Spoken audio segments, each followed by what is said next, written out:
Okay, we got 21 minutes, 32 seconds on this one. But yeah, I'm gonna make this a short one. And this is gonna be definition of power because I've seen so many definitions for power. One is influencing people so they do things you want willingly. That's one thing. The other one is the showing the gap of capabilities. So the inferior part does what the superior part wants. But there are so many things that are consequences of these definitions. And as the famous quote from Jean-Paul Sartre says, nommer c'est faire exister. Like as soon as you acknowledge someone or something's existence, you have to name it. NASA discovers a new planet, new star. That star doesn't exist, and its existence is not gonna be acknowledged until you name it, because you have to say, okay, Pluto or star 73. Anything to attach that non-existence and non-acknowledged existence into your reality. Our reality is in words. Everything has name. So when I see a lot of people finding the language lacking and finding no words for their emotions and how to describe them, they cannot actually acknowledge the reality of that emotion. And the thing about the root of all things is that every human is fighting for significance, and that significance is out of fear of lacking resources. This is literally the genetic code of every human being that wants to have things that is gonna make him the superior being on the planet. Could be to animals, could be to other people. Even Plato says that if you can literally slap a man without any consequences, you're just gonna do it. There is no Jesus in the equation that someone slaps you, you beg them to slap you again. This is the mechanism of power. And how power works is that you actually have the power with no real consequences, either fictional or factual, such as another person slapping you back, or fictional that you think someone is gonna slap you back. God, karma, whatever. If you literally have total dominance over someone or something, despite the common belief that you actually take the higher ground, which is also a moral kind of mural of your mental blocking, that there is gonna be some consequences to it. But if there is total dominance, you're just gonna show it, because that show of dominance and power is congruent with having power, the nature of power. Because for me, power is willing your will on the world without any resistance. And this could happen in so many ways. It could be influence, it could be through manipulation, it could be through everything. As long as you don't get any internal or external resistance, your power is absolute. And the same thing is happening in the world these days, because let's say the most powerful person on planet, for instance, let's say Trump. Trump cannot do everything he wants without actual backlash. Not that backlash is gonna matter because he holds real power, and his power comes from giving people what they want and influencing them and getting what he wants without friction from them and resistance from them.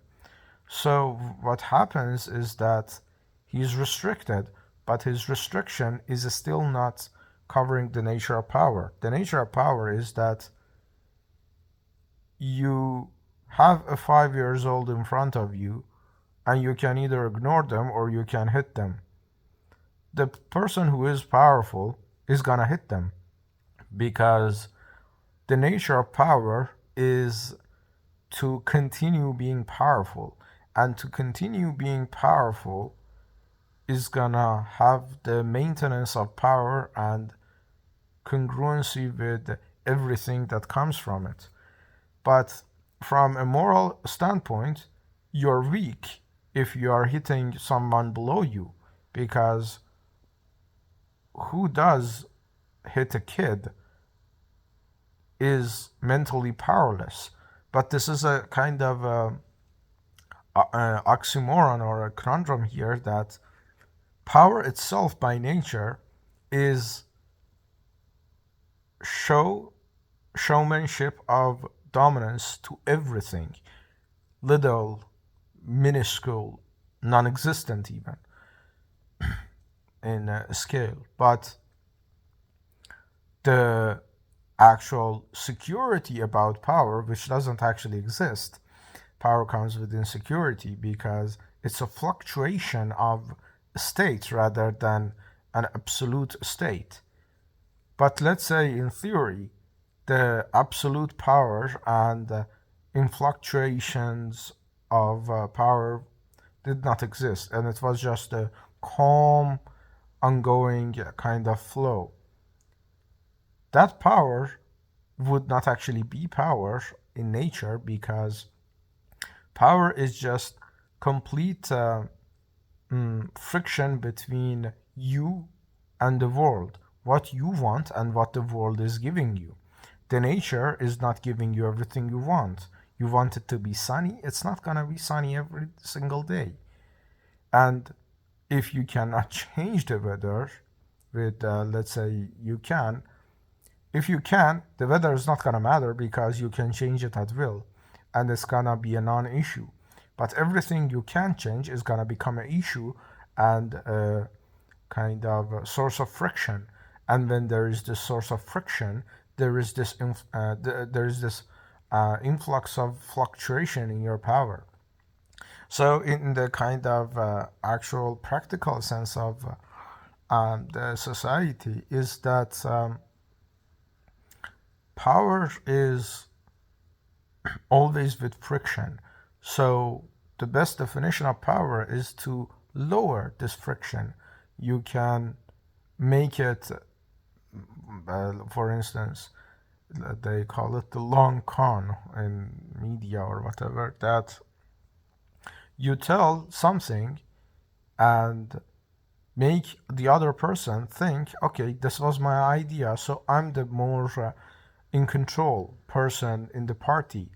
When I talk to clients or whatever, I say, okay, what is your aim? What is that you want? How do I help you?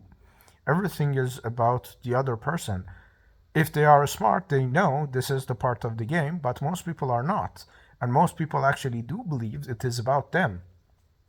And this is how you control the 90% of people and your relationships in the world. For instance, today I met 20-something years old girl, and I started talking to her for 30 minutes, and it was all about her. Where are you from? What are your hobbies and everything?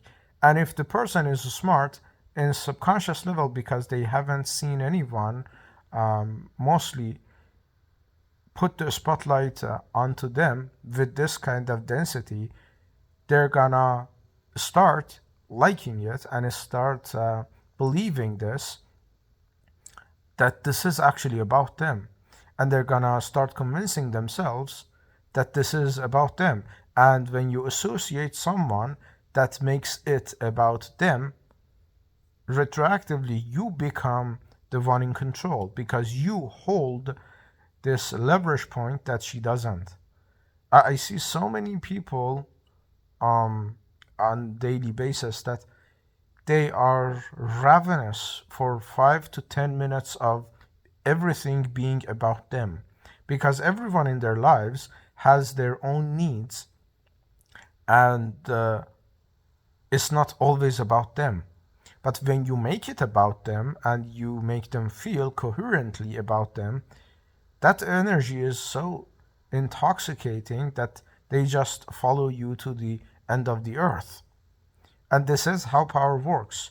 You present the domain and the kind of environment in which the other person is going to have no friction.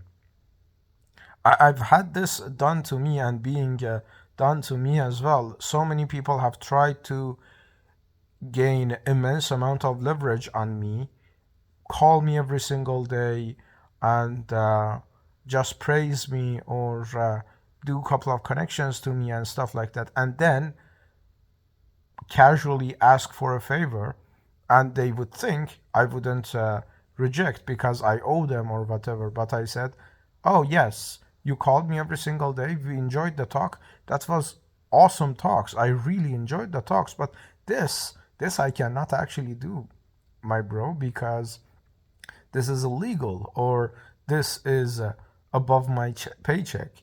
Like I remember the other day, someone was trying to gaslight me into doing a project, and I said, "Wow, bro, yeah, I'm honored that you're giving me the spotlight, but I assume this person is gonna be more adequate person for this exact job." And they tried saying, "Oh no, no, it's fine. I I know you. I have had so many talks with you, and I know your mind, and you would be the perfect person for this." And then I would push back, "Yeah, thank you. This is, I'm very honored that you think that way, but I know my own limits. This is outside my scope. I wouldn't want to butcher a job and make you look bad." Either he understands or he doesn't. He sees a no. And his whole months of planning this was preparing him for a yes. Frictionless yes. And he didn't get that. So he has two choices: either keep compounding his investment or cut ties. Either way, I don't lose anything because I didn't give any value for free. Because the more you invest in someone, there's this sunk cost fallacy in investment of emotions. That's why in the meetings or in wherever it is, whatever relationship it is, the one who talks more loses because they're investing more emotionally and actually with time, so they're gonna be more dragged in. But with me, because of my self awareness, is not that. I can talk for 50 hours with some person and have zero attachment to them because I've seen this so many fucking times that someone tries to play me, or I um, have this kind of awareness of their own perspective that they are unaware, that I literally call skull jumping. I feel and I understand the whole thought process as a writer. So when the inevitable is gonna happen and the friction is gonna happen, I just dismantle the whole fucking friction. And this is why I find it so fascinating about power, that power is just making an environment in which friction is the least amount of possible, but you still get exactly what you want. It's literally like this. All of these contacts and bestsellers that I'm in contact with, instead of saying, okay, we're playing this game that we're gonna become friends, we actually do the opposite because we're two intelligent, actual peers that we're leveraging each other. And I tell to the writer, hey, I have other writers. that are gonna make me blow up, and if you do it, it's gonna look good on you, and if you don't, others are gonna do it anyways. So from my part, it's guaranteed. From your part, it's not.